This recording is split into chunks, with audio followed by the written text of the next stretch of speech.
দর্শক, মেহেরপুর জেলায় চিচিঙ্গি চাষ করে ন্যায্য মূল্য না পেয়ে চরম হতাশায় পড়েছেন কৃষকরা। উৎপাদন খরচ তুলতে হিমশিম খাচ্ছেন তারা। দর্শক, হাজারো চাষির স্বপ্ন যেন ভেঙে পড়েছেন বাজার দরের ধাক্কায়। বিস্তারিত জানাচ্ছেন সাগর আহমেদের রিপোর্টে। সাজিকুল, আপনি জানতে চাচ্ছিলেন যে মেহেরপুর জেলার কুলবাড়িয়া গ্রামের মাঠের চাষিরা কৃষক সবজি চাষ করে ন্যায্য দাম পাচ্ছে না বলে জানতে পেরেছি, এমনকি বিক্রিও হচ্ছে না। এই যে আপনি দেখতে পাচ্ছেন এখানে চিচিঙ্গি বিগত 4 দিন ধরে পড়ে আছে।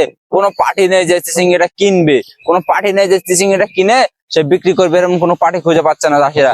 আরো আপনি দেখতে পাচ্ছেন আমাদের এই সাইডে গত 4 দিন ধরে এইখানে পড়ে রয়েছে আরো কুমড়ো, জালিয়া এবং চিচিঙ্গি, অনেক সবজি আশেপাশে পড়ে রয়েছে আমরা দেখতে পাচ্ছি। সাদিকুল, 6 থেকে 7 জন চাষি চিচিঙ্গি চাষ করলেও তারা বিক্রি করতে পারছে না বলে এইখানে এক জায়গায় ফেলে দিয়ে গেছে।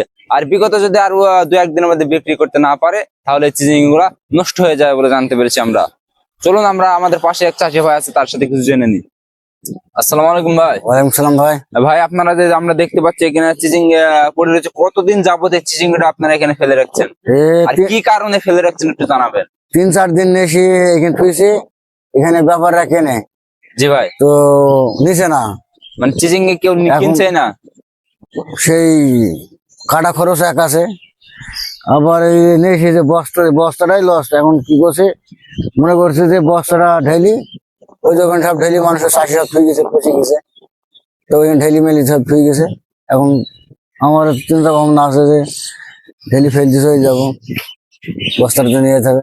এখন চেষ্টা করছি যে বস্তাটা ফেলে দিতে যাই, এই চিচিঙ্গিটা ফেলে দিয়ে বস্তাটা তো বাইরে নিয়ে যাবে। তো বস্তাটা বাইরে নিয়ে চলে যায়। এখন 4-5 দিন ধরে এই চাষিরা আসছে, হয়তো এক বস্তা কেউ নিয়েছে, ব্যাপারীরা নিয়েছে, আর এক বস্তা নিয়েছে না, ওইখানে ঢেলি দিয়ে চলে যাচ্ছে। একটা স্থান হয়েছে ওইখানে ঢেল দেওয়া, মানে পচি নষ্ট হওয়া, তারা কোনো স্থান নেই। এখন আমরা সরকারের কাছে আবেদন করছি যে আমাদের যে এই যে মেহেরপুর জেলার যে চাষিদের যে দুর্ভোগ, এখন এটা একটু দৃষ্টি আকর্ষণ দেখার দরকার। নাহলে এই যে চাষ করি যে বাস খাইছে চাষিরা। তো সাদিকুল, আপনি দেখতেই পেলেন মেহেরপুর জেলা চাষি ভাইদের শেষ পরিস্থিতি। দর্শক, সাগর আহমেদের তথ্যচিত্রে সেখানকার বিস্তারিত জানলেন। এতক্ষণ আপনাদের সাথে আমি ছিলাম সাদিকুল হাসান বাপ্পি। আমার পাশে কোনো বোবাকালা না থাকায় জানি আপনাদের বুঝতে সমস্যা হয়েছে।